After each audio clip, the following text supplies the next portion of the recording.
Right, well, preparations underway in Parliament ahead of President Ramaphosa's State of the Nation address, his second one. Yeah, it's scheduled to start at about 7 o'clock. Now, the address, of course, gives the president that opportunity he needs to speak to the nation about the general state of the country. It also allows for reflection on a wide range of political, economic and social issues. This year's theme, we understand, is following up on our commitments, making your future work better.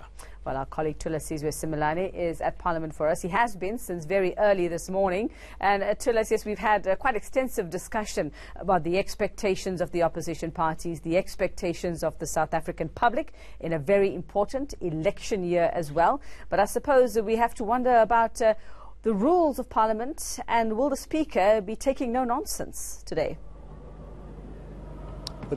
Without a doubt, Yuveka, that the Speaker of the National Assembly, as well as the Chairperson of the National Council of Provinces, play a key role on the day on which the State of the Nation address is delivered by the President of the Republic. And Speaker of the National Assembly, Baleka Mbete, joins me now for a quick discussion of what her expectations are. Ma'am, thank you so much for coming through so bright and early. You're going to have a very long day, I predict. But tell me, how ready are you?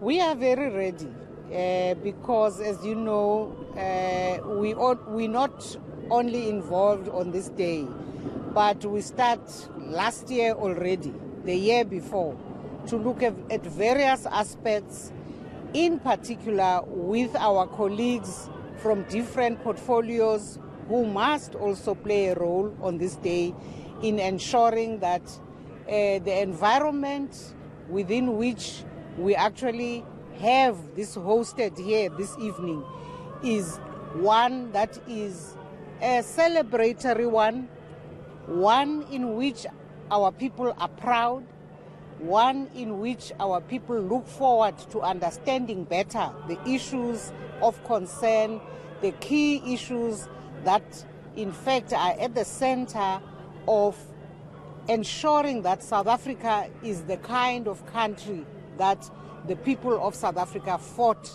and worked hard to realize. So in terms of the space that is available for you in the National Assembly chamber, I've seen that previously, it becomes almost standing room only on an occasion like this. And I suppose it has to be that way because you invite a lot of guests. Who are some of the guests that stand out for you? I understand that we have 2 out of the 3 former presidents in the democratic dispensation. Yes, we do have President Mbeki as well as President Motlanthe and their spouses. But of course we have the former Speaker Jinwala. We also have the former Speaker Sisulu. We have Reverend Makhoba from the clergy. We have people from the traditional leadership. We have a range of sectors that are represented in the gallery. Right. But of course, we just don't have enough space. Right. So talk to me about the costs, ma'am, about the costs of hosting the State of the Nation address. My sense is, as a South African, that I've always been puzzled by, we have 2 occasions for Sona in a year when we have an election. And I always imagine that comes with costs. But I'm reading somewhere that you are saying that this year the budget is much lower. Does that necessarily mean that this year will be the cheapest State of the Nation address we've had in a number of years? For a number of years, let me start by explaining that. For a number of years, we've been consciously cutting down on the budget. And therefore, years ago already, by the time we started this term, we cut out the dinner. We stopped entertaining everybody and making sure they go home with full stomachs.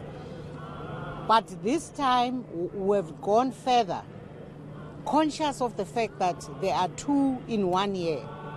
We thought perhaps this one, the first one, which is about the end of the 5th term, must be one where we apply our mind even more carefully as to where we could cut. And we decided that some of the people that we source from our society, the junior guards, who are the young people that come from schools that are around here in Cape Town, and therefore whom we have to bring here make sure that we can pay for the transport costs, and we must make sure that we bring veterans, the elders who would have participated in particular in the struggle to liberate South Africa from all the provinces where we have our legislatures assisting us to make sure that we get these people, the appropriate people, to come and join us. We thought that we shouldn't do that this time round.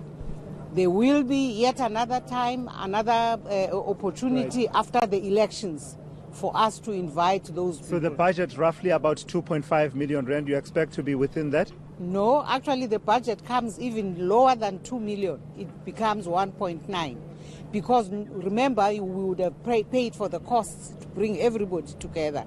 We would have entertained them. We would have kept them here the whole day. Right. So a final one then. How worried are you about how it will all play out? We've seen the script before. A president comes to deliver State of the Nation address, but there are questions that are almost the elephant in the room that say we need to address this, certainly from the perspective of the opposition. How worried are you that one or a few other members of the opposition may want to pose questions to the president, leading to perhaps the situation deteriorating?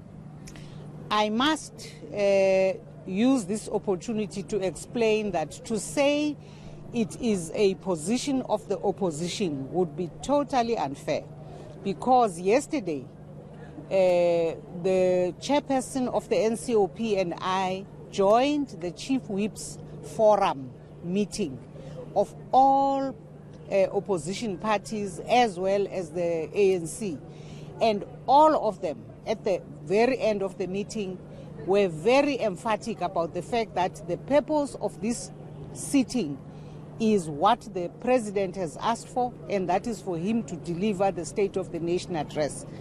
And there is no other occasion in the Constitution which provides for this kind of sitting, a joint sitting called by the head of state for him to deliver the State of the Nation address. And that is the purpose and the only purpose of tonight's sitting. So no opposition party who was in the room when I was with them is of the view that they want to pose questions. All right, ma'am, thank you so much. I really appreciate your time. That is the Speaker of the National Assembly, Baleka Mbete, giving us a sense of her own expectations. She says they start planning for the next State of the Nation address immediately as soon as, one is done in every year. So today is really about putting into action a plan that has been in the making for the past few months. Yeah. Tula Sizwe, you sent me a clip of a choir singing. Is that the same choir behind you there? Oh, beautiful voices. Is that the same choir? Who are they? It is the choir, Dan. And let me just see if we can get a shot of it. There's a bit of movement. Let me just ask. Okay, I see the entourage is sort of leaving now. So you're seeing them there. I was told that this is the parliamentary choir. They've been singing and humming and dancing since very early this morning, just creating the ambience and the mood, in the build-up as the workers there are going on with their business, so also being serenaded as well. Some of the songs actually mention President Cyril Ramaphosa, and I've not been able to make out what exactly are they singing about him. I don't know, for some reason, I've not been able to make out what the words are. Tumamina, probably. Yeah. I don't know. Beautiful, beautiful. Thank you very much, Tula Sizwe. No, lovely, beautiful voices. Tula Sizwe Simelane, our colleague on the ground since the early hours of this morning to preview the State of the Nation Address 2019.